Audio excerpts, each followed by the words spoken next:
there. I want to thank you for joining me for episode 27 of MidMOMama. My name is Jenny, and I live in Sedalia, Missouri in the United States, where I am making in the Midwest. My program is about crafting and recipes and whatever else I decide I want to talk about. And in today's episode, I'm going to show you a different recipe for scalloped potatoes. I shared one a few episodes ago, but I made a different recipe this time, and I thought I would share that with you. And I also have a recipe for chocolate peanut butter cheesecake that I want to share with you. So if that sounds like stuff you're interested in, then I encourage you to keep on watching. So let's get this show on the road.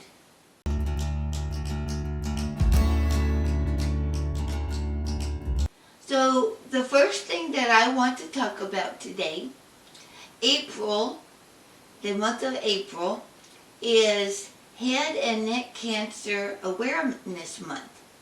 And because that was the kind of cancer I had, I want to make sure that when April comes around that I give a little talk about head and neck cancer so that you can be aware of the fact that it happens. So what happened to me is I had cancer in my tongue, and it started out as what I thought was a canker sore that just wouldn't go away. It was underneath my tongue along the side, and it wasn't interfering with anything for the first few years, but I kept noticing that, boy, that thing just doesn't want to go away. Well, I would go to the doctor, but I kept forgetting to bring it up because, one, it wasn't bothersome to me. It was just something I had noticed. Well, eventually it kind of flared up, and it started to interfere with my eating on that side. It would just aggravate the sore. So I had my doctor take a look at it because it was bothersome to the point where I didn't forget to bring it up. And she took a look at it, and she referred me to a ear, nose, and throat doctor. The first one that looked at my sore didn't really pay much attention to it. He was on his way out, as it turned out, so he was trying to close all his cases. So it was funny, when he looked at it, he said the first thing out of his mouth was, "Well, it doesn't look like cancer to me." And so he told me to get a bite guard because he figured I was biting my tongue in my sleep. So I had tried that for a while, and when I went back to him for follow-up, he said, "Do you feel like it's getting any better?" I said, "Nope." And he said, "Well, it looks like it's getting better to me, so we'll close our case." I said, "Okay." So as it turned out, I got a notice that he had left, because once in a while you'll get a letter, that doctor's patients get letters saying that they moved on to other things. That's fine. Anyway, I had other health issues, so I was managing those at the time. And then once that was resolved, I started thinking, well, my tongue still is bothering me. It's still giving me some pain. And I was driving home from work one day, and I saw on the billboard, it was an electronic billboard, and it said, Bothwell has a new ENT specialist. And I'm like, oh, they have a new ENT specialist, so I think I'll give them a call and see about this. So I scheduled an appointment, and when I went to see him, the first thing out of his mouth was, "We're going to get a biopsy on this right now." And I said, "Oh, okay." He said, "Come back and see me in a week." So that was December 28th of 2018, and January 4th of 2019, he called me back in. He said, yeah, you tested positive for squamous cell carcinoma. I'm like, okay. And so he said, I recommend you get a second opinion. He said, you can go to University of Kansas. I know the oncologists out there, or you can go to the University of Missouri. He says, I know the oncologist over there. I said, well, I live in Missouri. I'll go to MU. So he set me up with a physician out there, and they were like, absolutely, you have cancer. And before I left that day, they had my blood work started, they had my medical history done, they had set me up for a PET scan, and all the stuff that you have to prepare before you have surgery. So some cancer patients, they have their chemotherapy and radiation first, and then they have their surgery. Well, they did the opposite for me. They gave me my surgery, and then after I had healed for about 8 weeks, then they set me up for chemo and radiation. So that's what I have. That's why I speak the way I do. Sometimes, you know, when you watch my program, you'll notice that I have a little bit of a, I guess it's not really a speech impediment, because for the most part people can understand what I'm saying, but my tongue does not behave the way it used to, because you know, they had to cut out a third of it. And so what they did was they took muscle tissue in the artery from my forearm, the inside of my forearm, in my wrist, and so they fashioned what they call a free flap. And so what it is, it's tissue that's designed to have somewhat of an appearance of a tongue. Well, it doesn't really look like a tongue, and it really doesn't behave like a tongue, and there's an awful lot of scar tissue there, so the muscle there doesn't work well. But what it does do is it prevents me from choking on food, so it is very helpful. And then the chemo and the radiation, well, the radiation was hard. The chemo wasn't easy either. That made me very, very sick. But the radiation burned my entire throat. All my skin was burnt, and I had my saliva glands died, and my taste buds died, and I couldn't eat because when you don't have taste buds, food becomes a huge texture problem. So I couldn't eat because the process of chewing and swallowing food absolutely grossed me out. So I ended up having to have a feeding tube, and I was on a liquid diet for a period of time.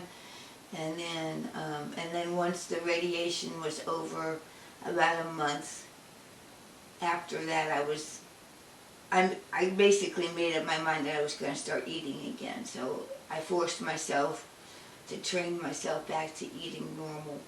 And my taste buds are almost back to 100%. I have diminished taste, but it's way better than what some people get back. I do have saliva issues, but it's mostly at bedtime. During the daytime, I produce saliva. It's just something happens when I lay down, and my saliva glands stop working. But for the most part, I'm back to normal. But anyway, and head and neck cancer has anything, as long as it's not the brain, and, it's whatever's inside the face. So head and neck cancer, so in your throat, and everything underneath the surface of your skin in your face. So just be aware if you have a sore on your tongue and it seems like it's not going away, go see an ENT specialist and have them check it out, okay? Because, before I had tongue cancer, I had never heard of tongue cancer. I didn't even know you could get cancer in the tongue. Well, as it turns out, you can get cancer anywhere on your body. So just be aware that you can get cancer in your tongue just like I did. You can get cancer in your throat, and that kind of thing. So just be aware of head and neck cancer, and I will talk about it again in my next episode. I wear my cancer awareness bracelet, and I have a Ravelry bracelet that I wear, and I have a cancer ribbon necklace that I wear, and I have a t-shirt. I'll probably wear that in my next episode. But the colors for head and neck cancer is burgundy and cream. So that's my cancer colors. And I'm a survivor. So I'm strong. So let's move on to the next segment.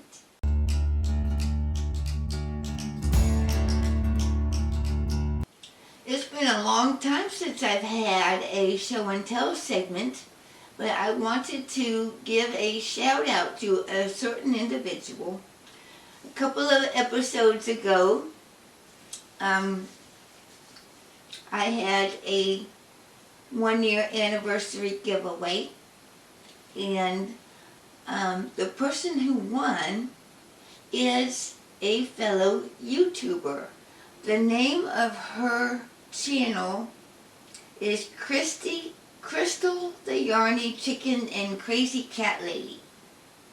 So I don't know if you're familiar with her. I did not know about her program until she won. And, after I sent her her prize, she reached out to me and said, I'd like to send you a little something. I said, thank you. And I said, okay. She asked me what my favorite colors were, and I said, I love blue and yellow. And she said, that's great.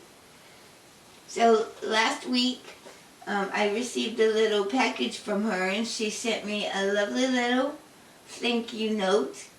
And she wrote a nice little message on the inside of it, thanking me for the prize that she won. And then she makes, she takes crochet hooks and makes the polymer clay hand grips for those aluminum crochet hooks. So this is what she made for me. Isn't that nice? And she said, and she etched it, MidMOMama Jenny. And this is a 4.5 millimeter hook. And it's, she made I guess she molded the clay, and then she made the indentation for the thumb and the indentation for your index finger. Isn't that wonderful? And so I'm looking forward to getting to use it on my next project where I need a 4.5 millimeter hook. So Crystal, thank you very much for the hook and the sweet note. And then several days after I received this little gift from her, she sent me an email, and she has already made a masterpiece with the yarn that she won from me. So I want to share with you the pattern that she made. It's her own creation. It's called Garden of Roses Shawl. And I'm going to throw pictures up so that you can see them. She made an absolutely exquisite shawl with the yarn that she won in my giveaway. And she made it so fast. I don't make anything fast. And the fact that she received it and got busy making something right away and had it done in a matter of days, and then had beautiful pictures done of it. She did such an amazing job, and I am so thankful. And it was a delight to see something that I gave her turn into something amazing. So I do not know where she has the pattern published. I looked on Ravelry. I didn't see a pattern there for the Garden of Roses shawl. So I would recommend that you watch her YouTube channel, and I bet you anything she will give you details on how to obtain her pattern if you want to make one yourself. But I am so glad I gave that yarn away, because it would have been years before I gotten around to making anything with it. And she got right on it. She got right on it. And you know, kudos to you, Crystal. I'm so proud of you for making that. That just blessed my heart. So go check out Crystal, the Yarny Chicken and Crazy Cat Lady.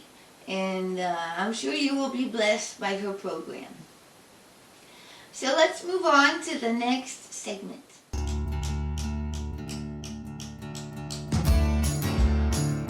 And now it's time for Mama Crafts. And I have some progress to show to you. I am delighted with the progress I've made. The first one I want to show you, it's in my Vera Bradley bag. I think this is a swimming suit bag because it has kind of a waterproof lining in it, but I don't care. I use it for what I want to use it for, and that's this particular top. And look at the progress I have made since the last time. You see where that stitch marker is? And you see where I'm up to? Isn't that wonderful? So I would say this is probably about 6 or 7 inches. I guess I could measure it real fast to give you an update. These are little pouches that I picked up from Amazon. They sell these in packs of 5. And it's just a double zip cosmetics pouch. You can use them for whatever you want to. I bought these kind, and then several years later I bought one that they call a pencil case. So these are cosmetic bags, and the other ones are pencil cases. But there's just a variety of these that you can get on there, and they come in an assortment. So when you buy these, you don't get all one pattern. You get an assortment of patterns, and they're very affordable. I think this was like $5, so it amounts to about $1 a pouch. But let's see how much progress I've made since the last time. Let's see. So I'm at a total of 8 inches. I have done about 4.5 inches since the last time. So that's good. I'm going to go ahead and move my progress keeper up a bit so that I can keep track of what I do for the next time.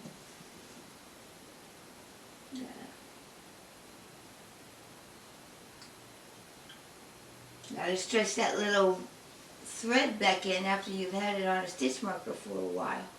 But I'm very pleased with the progress I've made.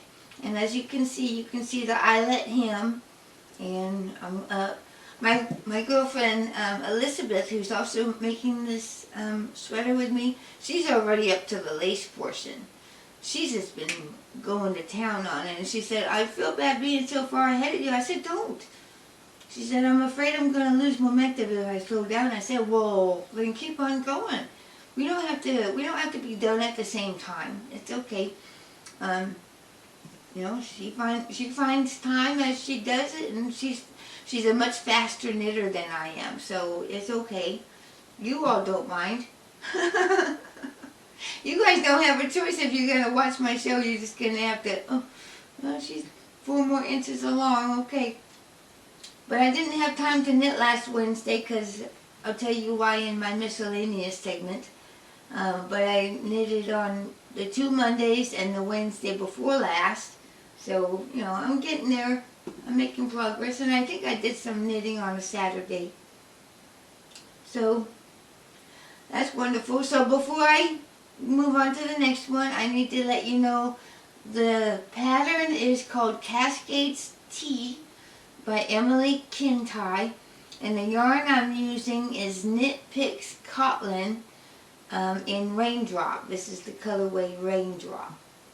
And I'm alternating 2 different dye lots. So, and you can't hardly tell. You might be able to see a little bit of a stripe variation, but it's very subtle. Very, very subtle. So that's good. And I'm using a US 7 needle. I'm using my Collage square knitting needles. And so, there we go. Progress is being made on that. And I like it. I like my progress.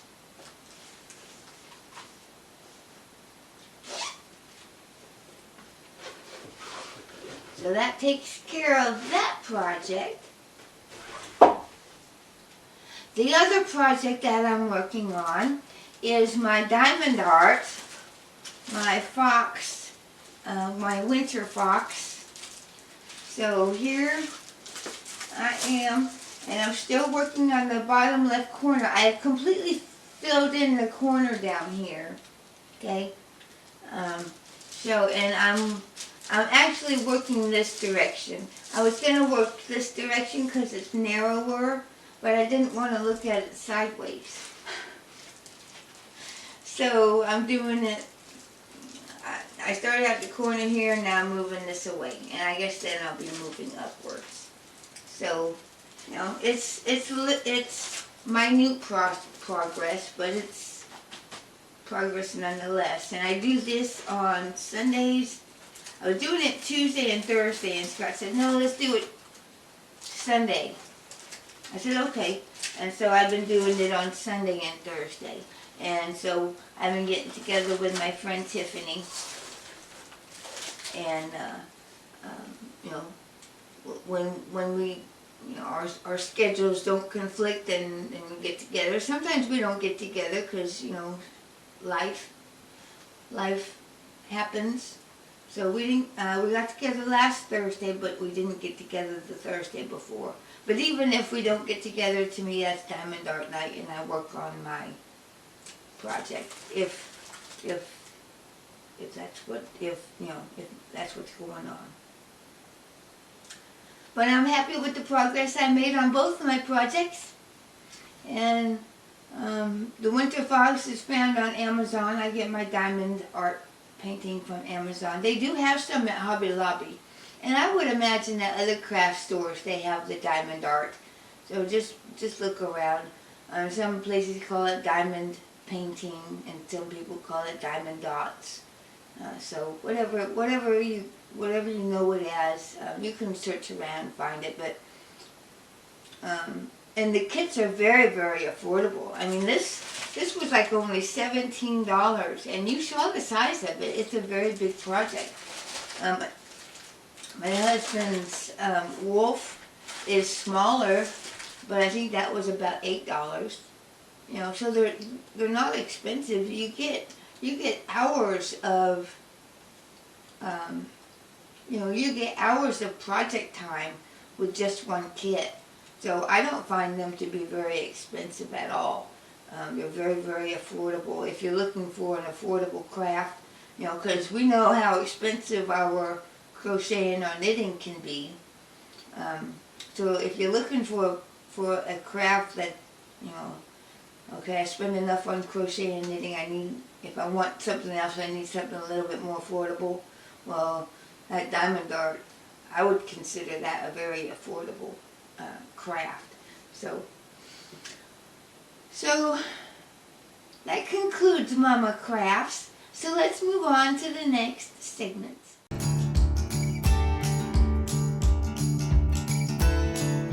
And now it's time for Mama's Pattern Showcase. And this is the part of the show where I go through the Ravelry top 20. I go through the top 20 of crochet, and I go through the top 20 of knitting. And I specifically look for patterns that are not only available on Ravelry, but are also available from other sources. So I feature 5 patterns, and last week I showcased 2 crochet patterns and 3 knitting patterns. So this time I will do 3 crochet patterns and 2 knitting patterns. And we always do crochet first because alphabetically crochet comes before knitting. So the first pattern I would like to showcase today is called Bevy of Butterflies Baby Dress by Lisa Farrell. This pattern is number 1 on the Crochet Top 20.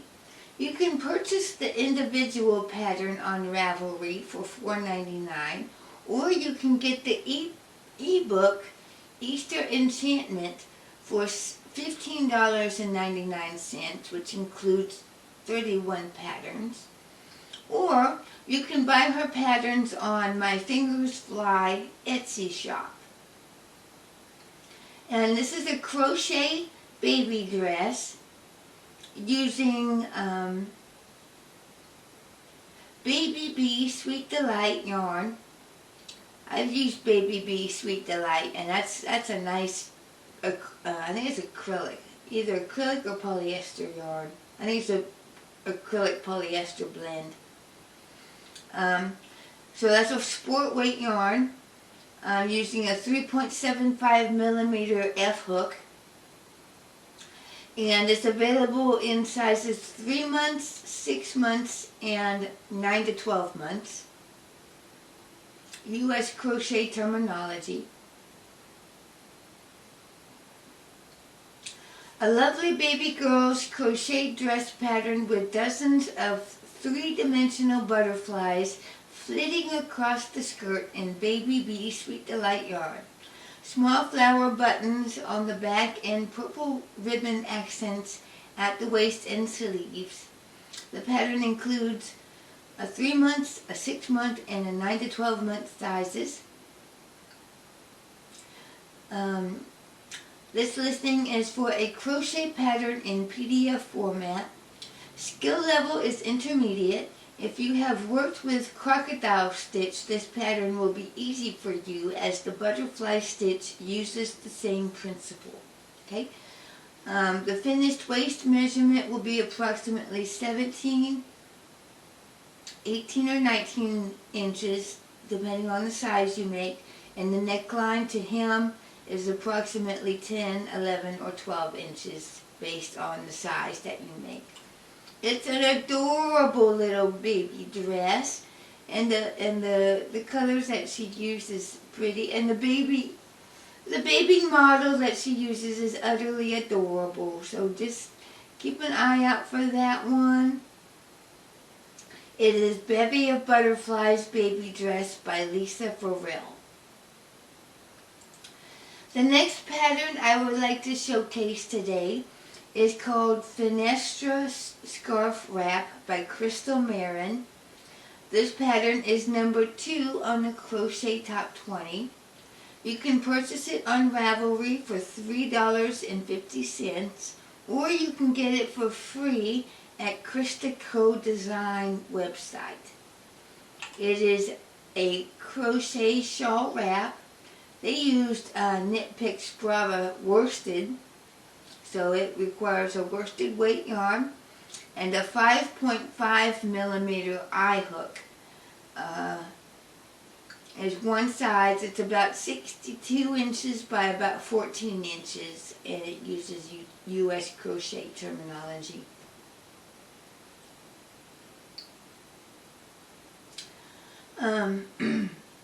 The Fenestra scarf is an open, lightweight design of blocks and windows. This wide scarf doubles as a small shawl, the perfect spring to summer scarf. Crocheted simply with double crochets and chains, the open mesh is contrasted with single crochet stripes, giving it more structure. And that's a very pretty shawl. I really like that. And you know, it doubles as a scarf, so you can bunch it up and throw it around your throat, or you can open it up and put it around your shoulders for a nice spring scarf. And they use a really nice yarn combination. So check that one out. That's Fenestra Scarf Wrap by Crystal Marin. The next pattern I would like to showcase is called Kathleen Shawl by Kame Crochet. This pattern is number 3 on the Crochet Top 20. You can purchase it on Ravelry for $2.58, or you can get it for free on Kame Crochet website.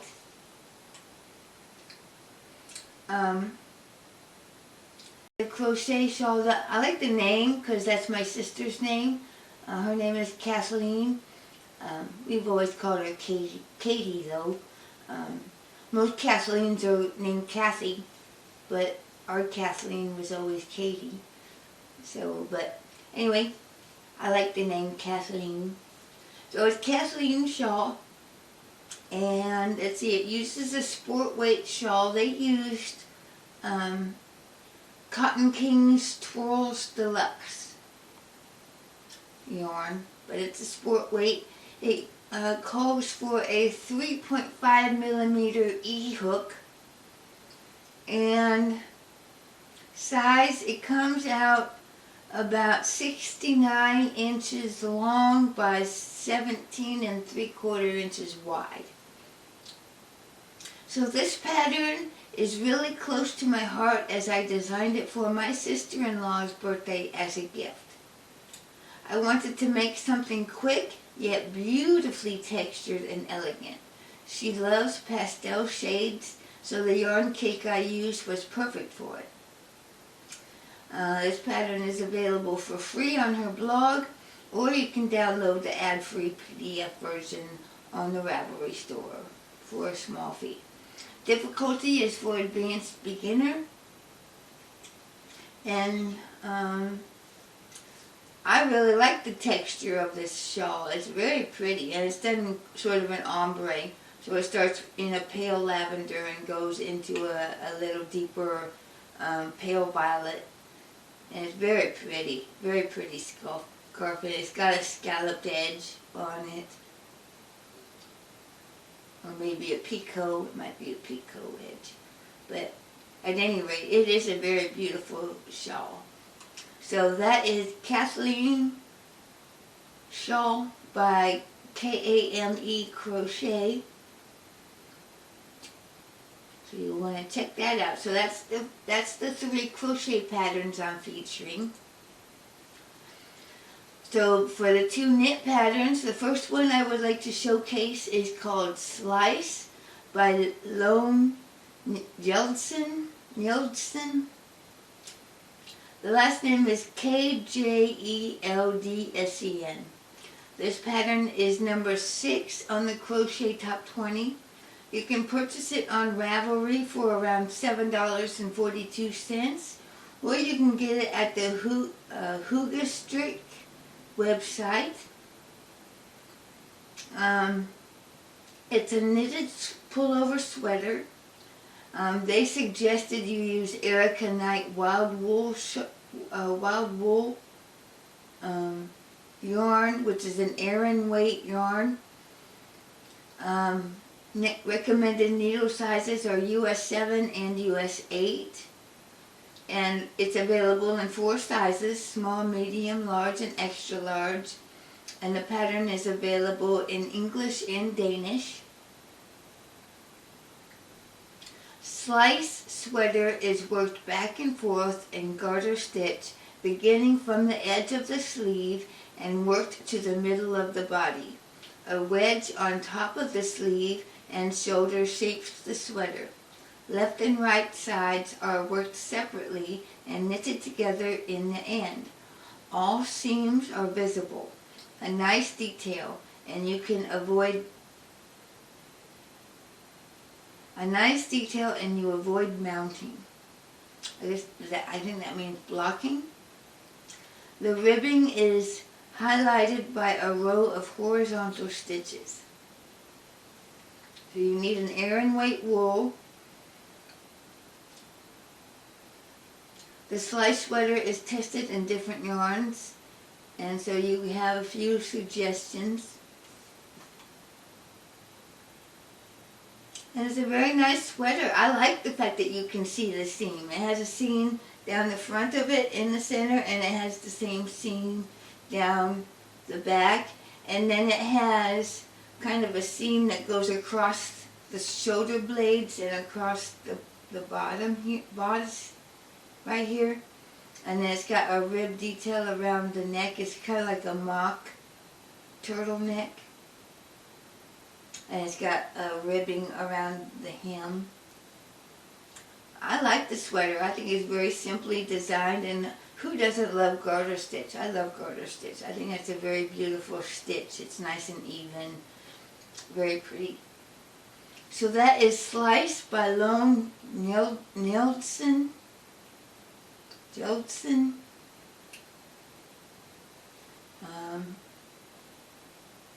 Very nice. And then the next knitting pattern I would like to showcase today is called the Foothills Hat by Camelin Crane. This pattern is number 16 on the Knitting Top 20. You can purchase it for $3.99 on Ravelry, or you can get it for $3.80 on Golden Pine Creations website. And of course, this is a knitted hat using a bulky weight yarn. They recommend Knit Picks Wool of the Andes Superwash Bulky. And they use a US size 8 5mm needles. And it comes in adjustable sizes. The Foothills hat is based off the foothills of the mountains where I live. They form a triangle shape that runs up the mountains and are the inspiration for the brim design of the hat. Made out of bulky weight yarn, this hat knits up fast. The pattern is for a one-size-fits-all hat, but instructions are given on how to reduce or increase the size of the hat to whatever you need. The given pattern is about a small, medium adult size. Skill level is for advanced beginner. You will need to know how to knit in the round on circular needles and how to knit and purl. The instructions are given on how to complete the cables and the jute stitch, which is in the body of the hat. Very nice. So that is the Foothills Hat by Camelin Crane.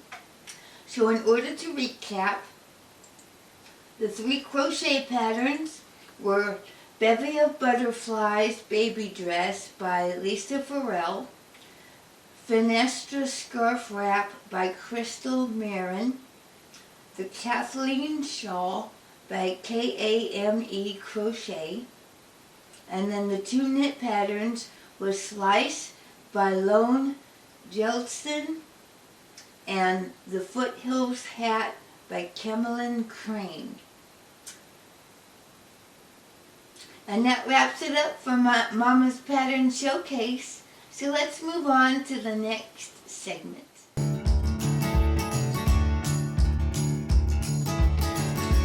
And now it's time for Mama Cooks. And I made a scalloped potato recipe that I thought was easy And it was nice to make. A few episodes ago I made a scalloped potato recipe, and I thought that was a really good one, but I wanted to try a different one. Anytime I make ham in the wintertime, it's almost always served with scalloped potatoes. It's scalloped potatoes and ham. They go together. And most of the time I use the Betty Crocker, scalloped potatoes out of a box.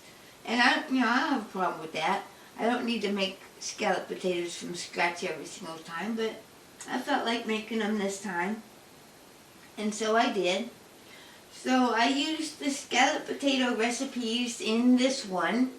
I've been using this book for a few months now, the Taste of Home Cooking School 50th Anniversary Cookbook. And I just made the basic scalloped potatoes recipe. That's it, just scalloped potatoes. It's not easy scalloped potatoes, it's not simple scalloped potatoes, it's just scalloped potatoes. So, I did do something different than what the recipe. My husband will not eat onions, which breaks my heart because I love onions, but my husband can't tolerate them. They do something with his digestive tract that just is really not good.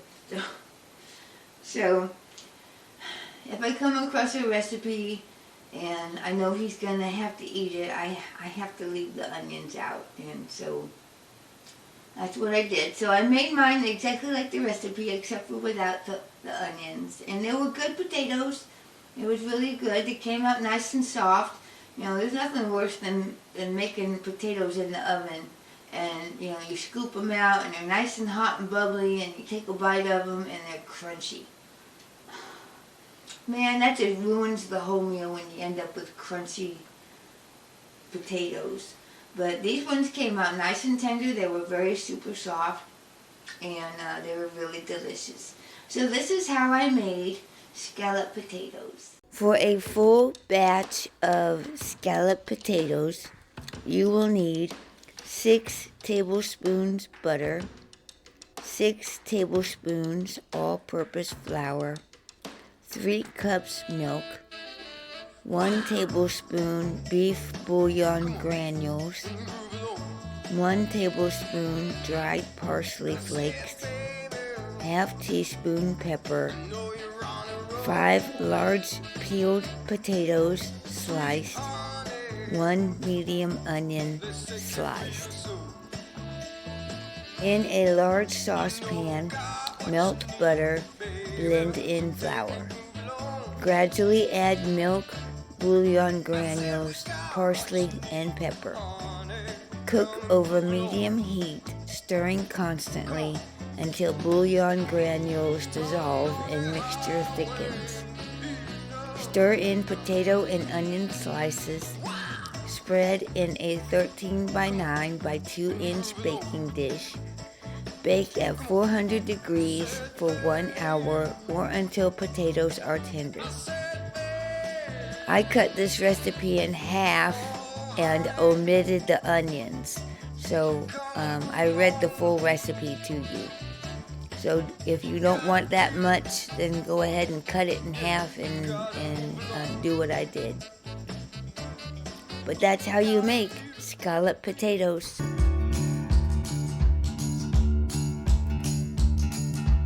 And now it's time for Mama Bakes. And this time I made a chocolate peanut butter cheesecake out of the same cookbook that I've been using. And this is what it's supposed to look like. This is the chocolate peanut butter cheesecake. Now, I went a different route with this one. I did not use a springform pan. I do have one, but I do not know where it is, and I wasn't going to go looking for it. So what I did is I converted it to a 13 by 9 pan. And what I did was,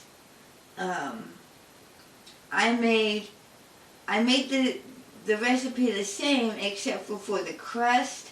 I made twice the amount of crust so that it would spread out. Okay.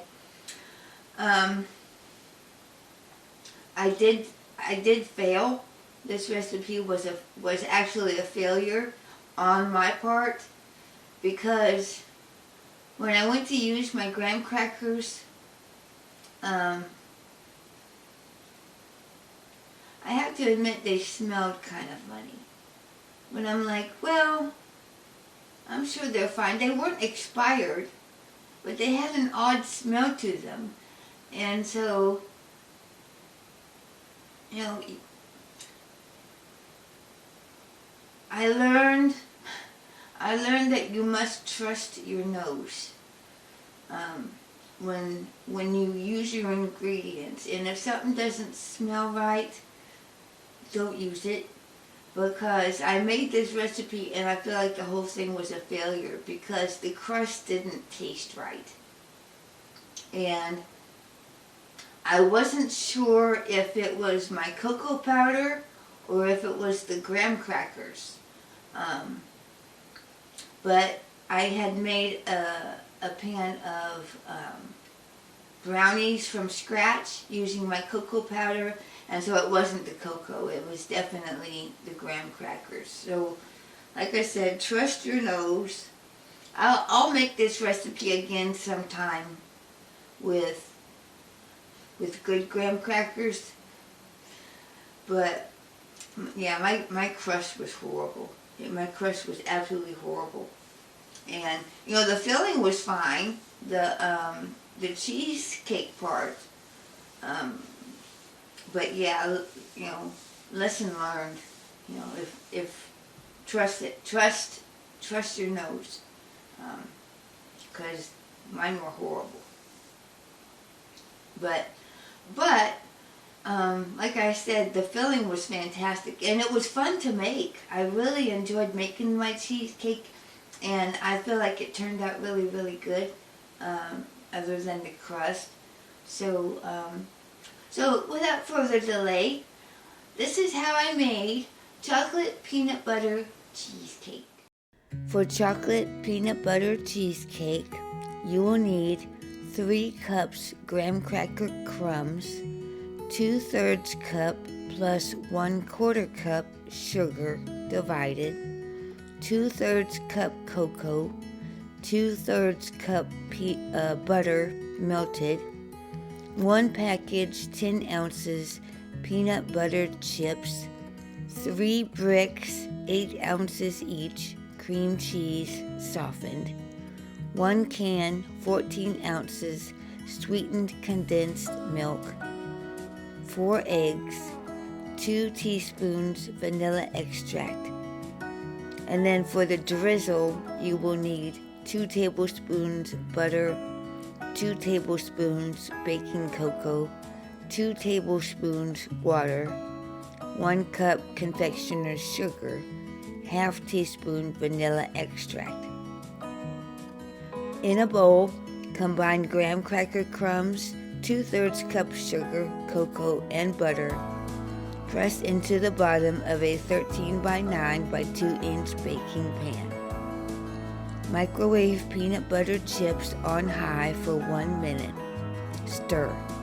If needed, microwave at additional 15-second intervals, stirring after each heating, just until chips are melted.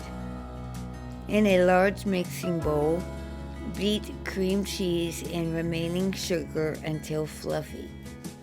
Gradually beat in milk and melted chips until smooth.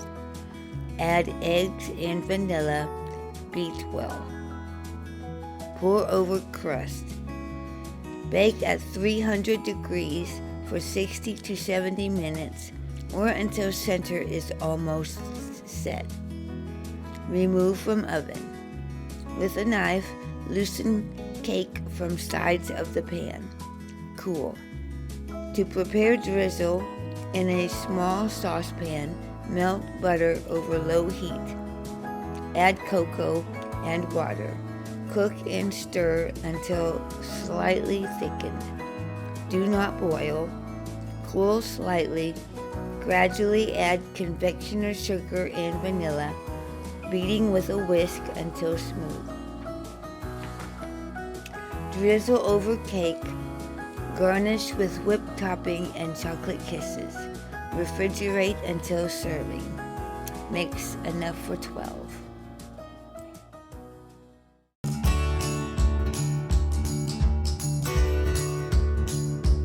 And now it's time for Mama Reads. And I finished 2 books this time. I was listening to The Shelf Seekers by Rosamund Pilcher on audio, and it was a great story. I really enjoyed it.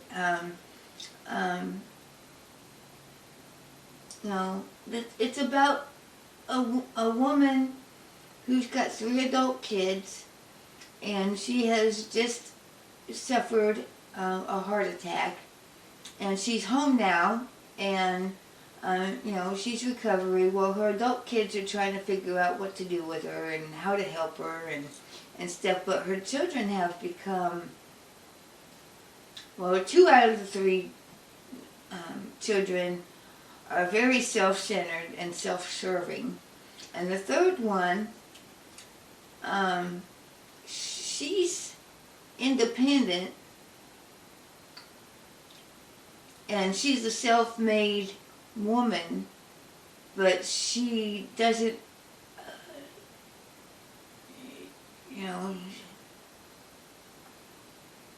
she's very independent, and she probably has maybe better character, but she's got other flaws as well. But her mother, her father, the mom, it goes back and tells some of her life story, and she's the daughter of an artist and a painter, and so her father was a well-renowned artist for his time, and so she had a lot of his work in her house, and he became a critically acclaimed artist after his death, and so she has all these artistic assets that she's trying to decide what to do with, and of course she's got 2, a greedy son and a greedy daughter, who are trying to profit off of their mother's wealth. And I just thought it was a really interesting story about how the mom deals with her adult children, and she doesn't handicap them by catering to their every whim. And you kind of wonder how they turned out so greedy and self-centered, because she didn't seem, she seemed to be a well-adjusted woman in her older age, but so you wonder how her adult kids turned out the way they did. But at the same time, sometimes we have no control over the way our adult kids turn out. You do the best you can for them. You provide for all of their needs. Your life becomes all about them until they're up and out of the house, and you still have no control over, the character that they end up with, and how they turn out and stuff like that. So I just thought it was a really interesting story, and it was satisfying, and I want to read the rest of Rosamund Pilcher's library. She's passed away now. She passed away a couple of years ago, but I want to read all of her books. I read Winter Solstice. That was the first book of hers that I read, and I loved it. And I really loved The Shelf Seekers. That's probably her best known work. It is definitely considered a classic. So I really like that one.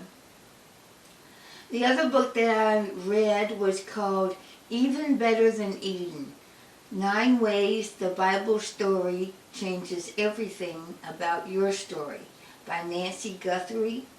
And this was a wonderful book. I gave it 5 stars. I seldom will give a book 5 stars.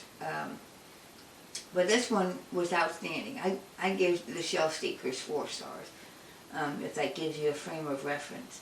But I'm going to read this again, and I am going to, if we get around to it, I would like to do this in my women's group, my Wednesday morning Bible study group. I think this was very, very encouraging. It was very, it was uplifting, and it was, it was eye-opening and educational. It had everything that you want in a Bible study. And Nancy Guthrie is actually a really good author, so I might check out some more of her books as well. Yeah, I thought that one was really good. It's called Even Better Than Eden by Nancy Guthrie.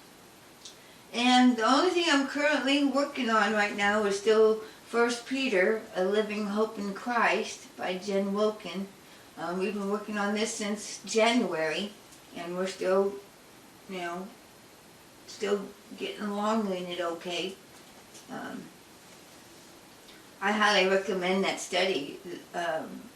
1 Peter is full of good wisdom and lessons to be learned in suffering, when you suffer for your faith and things of that nature. So I'm finding that to be a really helpful study. But I haven't started a new book. I'll start a new book tomorrow. Today's the 31st of March, so I'll start a new book tomorrow. I haven't decided which one, but it'll begin with an N, because I'm doing a name challenge on Goodreads. So I'm reading my name. So you read a book where the title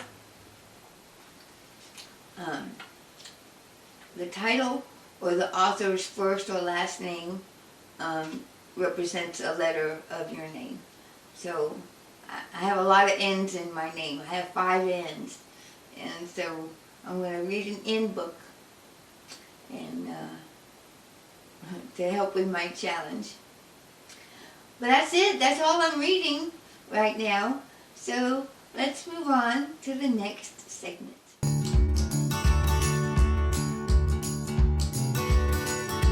And now it's time for Miscellaneous Mama. And this is the part of the show where I just talk about whatever I feel like talking about. And so the big news since the last episode is that my husband celebrated his 51st birthday last Wednesday on the 24th.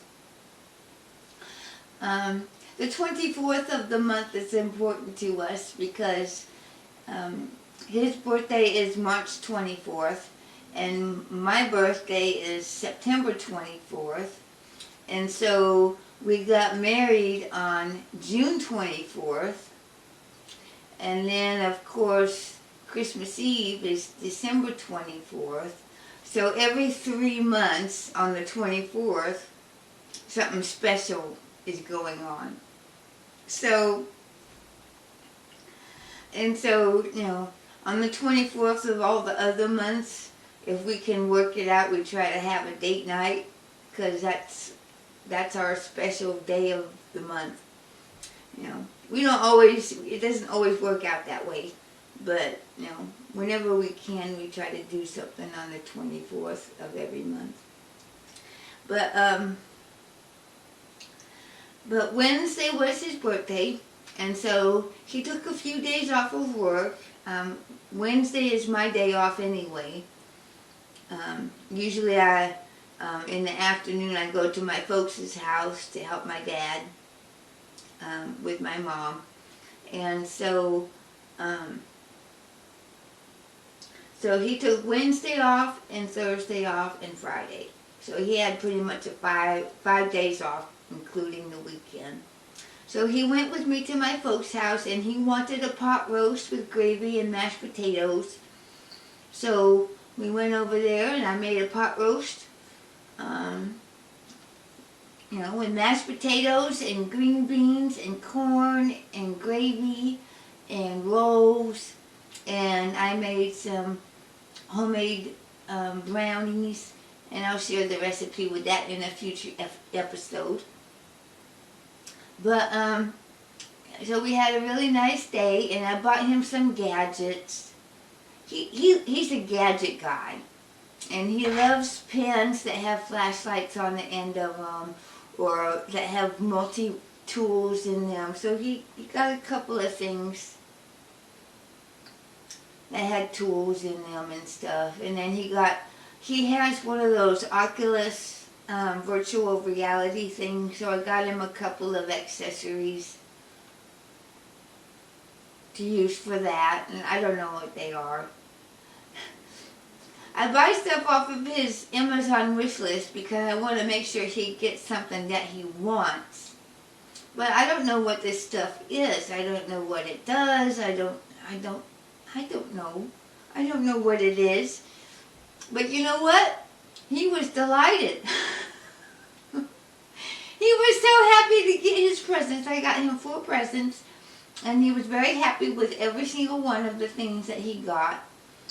And so I was happy for him because he got what he wanted, and he was lacking nothing.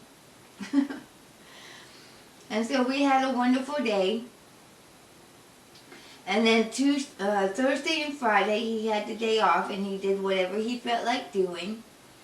And then on Friday, when I got off of work, we went over to Sam's Club. We had invited some friends over for Saturday because a year ago I was going to have a surprise birthday party for him for his 50th birthday. It was going to be a surprise. I had the whole thing planned out, a whole 9 yards, dinner and a surprise and all this stuff. Well, I had to cancel it because COVID ruined my surprise. Couldn't do anything for his birthday. And that's been the story of his life.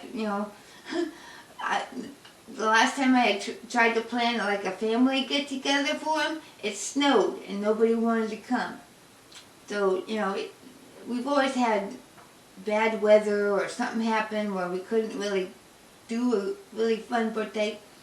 So I said, 50th birthday, you have to have a party for your 50th birthday. Well, COVID ruined it. So I decided I didn't want it to be a surprise. I just told him flat out. I said, you didn't get your birthday party last year, so this year you're going to get a birthday party. You may never get another birthday party, but this year will be the birthday party that you'll never forget. So we invited a bunch of people over. We had shish kebabs on the grill. We had chicken and steak and vegetables, and I asked everybody to bring a side or a dessert, a salad or whatever. And we had a wonderful turnout. Just about everybody we invited came. And so my heart was overflowed because, it was nice that all these people turned out, to wish God a happy birthday. And so it was a tremendously successful event. We had a wonderful time. We had some good, everybody that we like to spend time with came, and it was great. It was just a wonderful, wonderful day, and I couldn't be more happy. And it was a wonderful time. So that's the one and only big news that I have to share, and that was good. And in the weeks to come, I don't know what's going to go on. I think we have a pretty calm couple of weeks. I know. Oh, next time we'll have a get-together for my pastor. He announced his retirement a couple of months ago, And so he's preaching his last sermon on April 11th. So we're going to have a retirement party, open house for him. And so that'll be a good event. But, so yeah, that'll be the one thing that I talk about for next time. But that's it for Miscellaneous, Mama. Not much else is going on. Just the regular stuff. I'm crafting and reading and cooking and baking and stuff. But that's about it. So let's move on to the next segment.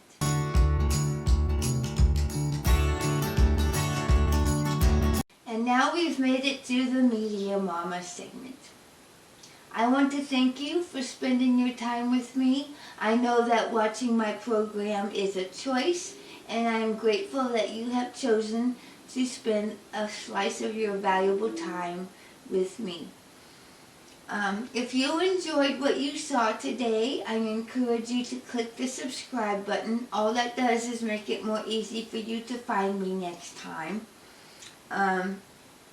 Episodes are posted on the first and third Thursday of every month, but if you click the notification bell, you will get a notice whenever a new episode is available.